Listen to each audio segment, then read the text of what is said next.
In this video, I will guide you how you can buy a BNB on your Trust wallet. So we're gonna start by logging to our Trust wallet account and then click on the buy button. Now after clicking on buy, you just need to make sure to select all the networks and then click on the search icon and search for BNB. Now once you search for this, make sure to go for the official one and then click on it. Then you're gonna need to enter the amount how much you want to pay and then click on the pay with Apple Pay, and then you will have the option of any provider that you can select. Apple Pay is very convenient, but if you want to change it, you can simply click on it and click on credit card.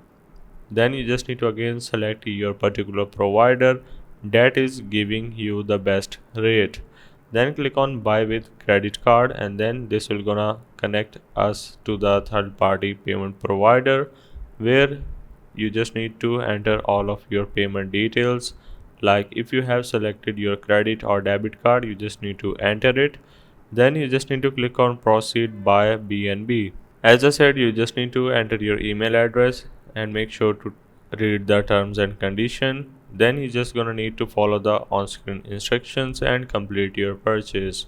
So that's the whole process of how you can buy a BNB on your Trust wallet.